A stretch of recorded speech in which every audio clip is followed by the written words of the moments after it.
कि asymptomatic cases में isolation की ज़रूरत करनी होती है और कई सारे सस्पेक्ट को क्वारंटाइन करने की ज़रूरत होती है। अब तक हम लोग अपने सरकारी व्यवस्था ही दोनों कामों की करते थे। अब हम लोग जल्दी ही ये व्यवस्था करेंगे कि आइसोलेशन और क्वारंटाइन भी प्राइवेट सेक्टर में सुविधा उपलब्ध हो जाए, ताकि कोई व्यक्ति यदि आइसोलेट होने के लिए प्राइवेट सेक्टर में जाना चाहता है तो वो सुविधा भी उसको उपलब्ध हो सके, ऐसी भी हम लोग तैयारी करेंगे। बट ओवरऑल देखा जाए तो इंदौर अब पहले के मुकाबले में बहुत बेहतर स्थिति में है। आप बेहतर जानेंगे मुझसे इस बात को, चूँकि मैं दावे के साथ ये नहीं कह सकता कि कहाँ क्या स्थिति है इस तरह के मामलों में कि क्या होता है। ये बात आपकी बिल्कुल सही है कि अप्रैल के महीने की कुछ डेथ हमको अब रिकॉन्सिलेशन से करनी पड़ी, जो हमारा रिकॉन्सिलेशन 2-4 दिन पहले ही समाप्त हुआ है। ये बात बिल्कुल सही है, लेकिन आप ये भी मुझसे बेहतर जानते हैं कि जब अप्रैल में एपिडेमिक्स की शुरुआत इंदौर में हो रही थी तो लगभग केओस जैसी स्थिति थी। अस्पतालों को लेके, डॉक्टर्स को लेके, हमारी व्यवस्थाओं को लेके किसी को भी इस बात की श्योरिटी नहीं थी कि हम पेशेंट को कहाँ एडमिट करें तो क्या करें, पेशेंट खुद बेचारा आए तो क्या करें। तो अप्रैल हमारे लिए बहुत क्योटिक मंथ था।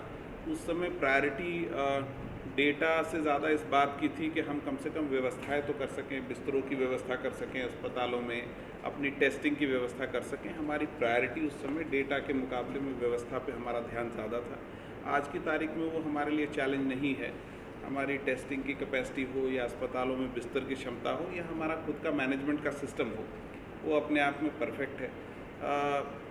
देखिए, बात आपको समझनी होगी कि अल्टीमेटली जो भी टेस्ट होता है, चाहे प्राइवेट लैब में हो चाहे सरकारी लैब में हो, वो ICMR के गाइडलाइंस को पालन करने के लिए उसका रिज़ल्ट ICMR की वेबसाइट पे डालना होता है। हर टेस्ट, चाहे आप वो अपने खर्चे पे कराएं चाहे हमारे खर्चे पे कराएं, अगर वो पॉजिटिव है तो ICMR की वेबसाइट पे पॉजिटिव दिखेगा।